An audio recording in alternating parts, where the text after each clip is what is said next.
What's up, gastronomerians? Welcome to another installment of Kabobs of the World.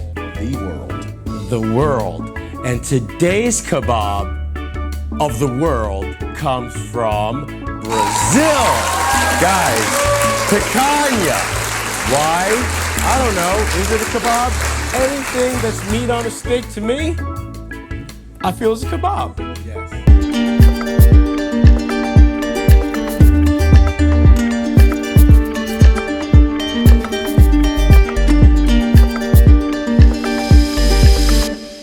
Ah, beautiful Brazil, the land of mountains and beaches and beached mountains, home to amazing, precious rainforests, and capoeira, the dancey, fighty style.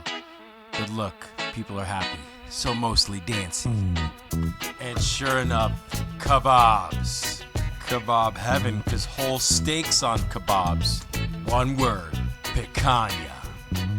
If you make friends with a nice butcher man like me, once in a while you could come in and say something to him like, hey, why don't you cut me off a nice piece of picanha? And he'll do it for you, this magical piece of meat, which can either be a chew ball or could be cut right and be tender and delicious. And you could just rub your hands all over it like I like to do for no reason. Here we are. These are the things that we're gonna need for today's kebabs. Our Brazilian kebabs, AKA picanha on a stick. Now, we're gonna need, of course, our beautiful cut of picanha. Top sirloin, as we call it here in the States. I call who I want. We're gonna need our sous vide. Now, our guest today likes his a little bit above a medium rare. So I've got this set to about 139 to 140, circulating as we speak, ready to go. We're also gonna need a vacuum sealer, some vacuum seal bags, a nice knife. The knife? You can use that knife? We'll also need these nifty little bamboo skewers. And I'll show you why in a second, because they're gonna help shape it for us. Something to cut the tips off the skewers because we don't want them penetrating our bags in the bath. All right, guys, do you see these lines here? And you can actually kind of see the striations, but you can even see the fat going this way. So we now know that the lines are going this way. So we're actually gonna cut it alongside the lines. Not like this, no, like this, yes. So let's start, we're gonna do about 1.5 inch cuts, 1.5 inch. So let's start right here. This is gonna be our little boy, 1.5 inch. There's 2. We're just gonna cut this one right in half. There we go, look at that one. That's the big daddy. So now we're done with our knife. Now in Brazil, they usually just season with salt. So step 2, we're gonna take our bamboo skewers and we are literally going to turn this into a C, like this. And that's how it's gonna sit on the skewer. So I'm just gonna go ahead and thread it to one side. Make sure it goes all the way in, watch your fingers. Make it come out the other side, there we go. And now I'm just gonna curl it around and make sure it comes out the other end. Ta-da! Now I got a nice C right there. Get a nice tight coil. There we go. Now, remember these things? We're gonna need them because we are gonna clip off the edges. Like that. The reason we're doing this is so it doesn't pierce our bag. Step number 2, our bags. We're gonna take them.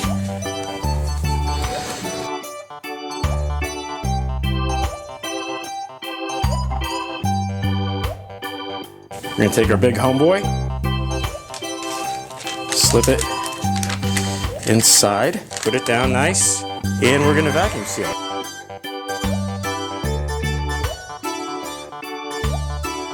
So this way, as it cooks in the sous vide, it's gonna keep the C shape.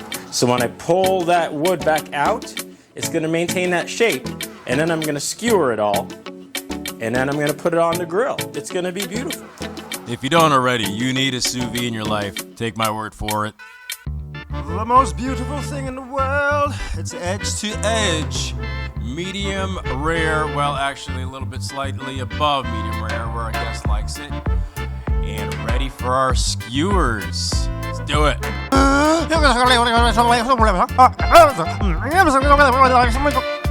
See, if I was smart, I'd get my pliers, but I'm not. So I'm using my fingers. It's come out easy enough as it is. Let's pull them all out. You know, some may call this cheating picanha.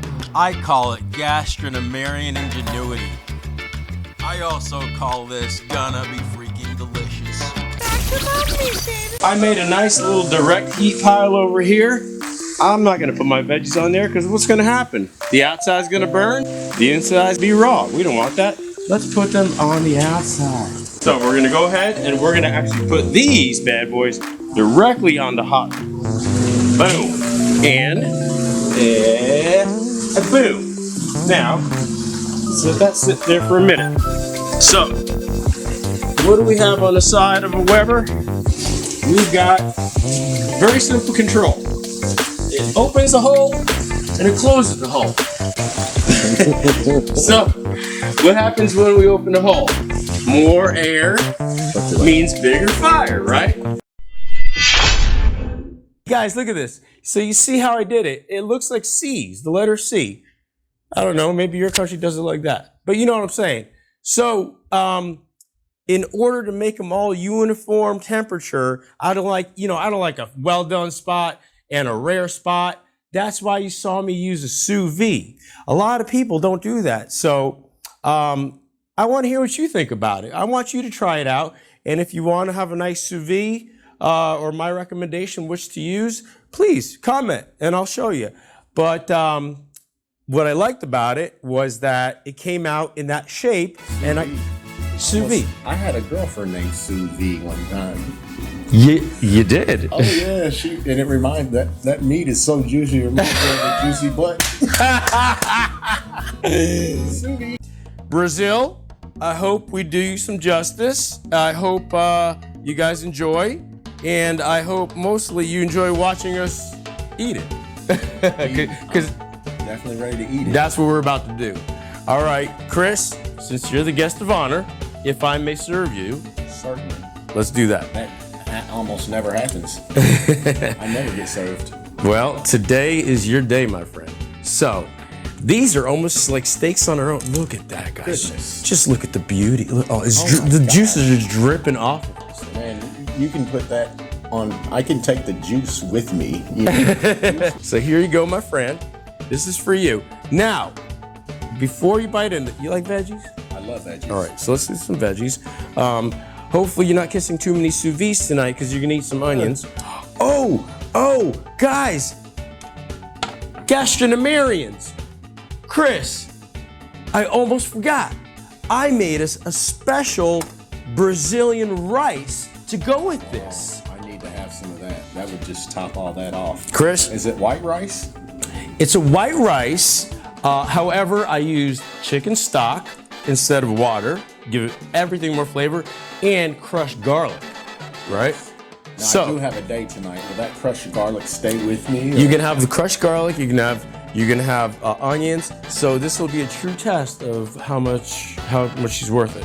Well, women like garlic breath people anyway. That's what I was told is sexy. Yeah, it is. Yes, and you know what else? I believe that by smelling the garlic and onions, they know you eat well, so you must be well off. So more attractive you are. There it is. Good makeup. You know, that's something I'm going to remember next time I'm on some type of dating website. Don't tell them it came from Dennis. Goodness. So let's start with that, and then obviously you can have more if you like it. If you don't like it, there's a trash can. You spit it out over there. Yeah, I've eaten all this. Never heard of me not liking anything. Let me put this down here for a second because we're running out of space. Now, all right, Chris, let me get myself a piece right here. See, they come up to you in the Brazilian steakhouses and they give you a tiny little slice.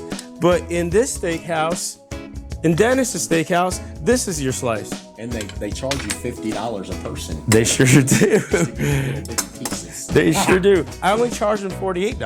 Oh. Winning. All right, so now, before you take a bite of this, something you guys all need to know, and I'm sure you might have heard this in the past. This is a delicious piece of meat. However, if you cut it wrong, you're gonna ruin it. It's not gonna be that good of meat. So, if you see it, and you see it, I cut it, you see the line in the shape of a C right here. So, if I was to cut this with the line and chew it, it would just be chewy. So, your final cut, before you put it in your mouth, should always be against the line. So here's my line. I'm gonna put my knife and I'm gonna cut against the line like that. Look at that. Boom. Just like that. So you get yours going. You wanna use a big knife like a man? Well, yeah, I would love that. There you go. Here you go. I even sharpened it before you got here. That's what you call a Japanese sword there. That's right. This Japanese. I love Japanese I knives. just want to make sure that I'm going against the grain. You got to go against the grain. So over here, like a rainbow. You're going against the rainbow. Taste the food. This isn't the rainbow though. Goodness. Okay, so look at that there. So wow. Another thing, a lot of people in Brazil say you have to eat the fat. I don't eat the fat, but you do what you want to do. I eat the fat on everything. There you go. And this fat is kind of, I mean, even people who don't eat fat should eat this fat. It's good. Hey, cheers. Cheers. Cheers. Here we go, guys. Ready? Let's do it. Tender. You see what I mean about cutting against the grain? Goodness. Good? I'll tell you. That has so much flavor. I mean, the flavor of that is just like spectacular. Now, this is what I'm talking about when you get good quality meat. The only seasoning, and this is traditional to Brazil, get ready, salt. That's it. That's it. Just salt. Nothing else. You know, it tastes like you put some soul food seasoning. Yeah. So you get what you pay for, guys. It was prime, and it was a really good looking prime too. Had a lot of good, you even saw a lot of good fat distribution within it. And that's what makes that fat, that juiciness in it. Plus, yeah, you get a good quality piece of meat, just salt. Do I have your seal of approval? Man, I'll tell you what, I've been to many Brazilian steakhouses and never had meat this great. Thank you, sir. So listen, I just want to say, Chris, love you, man. Pleasure having you. Hopefully you can join us for more episodes, if that's okay. Yes, I'll be here. Even if I have to come, if you're serving this, yes, I'll be here. Maybe you can do chicken or something. We're gonna do, dude. By the way, before we leave, I want you to know I've had some requests. Our next kebab of the world is gonna be, ready for this? Drum roll. Pakistani kebabs, believe it or not. I've had requests for Pakistani kebabs, which I've never had. Oh yeah. And You've had it? I've never had it, but Pakistani women. I think there's a theme here with this gentleman. So guys, I think we've talked enough. This food is getting cold. I would like to bid you all adieu, and we're just gonna sit here and probably devour the rest of this. I know I am. And probably another one or two, or maybe three. Yes, that's right. Veggies and more rice. The rice is phenomenal as well. Very good job. Thank you. Well, all right, everybody. Thank you so much for joining us for another episode of Kabobs of the World. Stay tuned for the next one where I attempt Pakistani kebabs. I'm sure it's going to be awesome. Watch that one, and bye! Woo!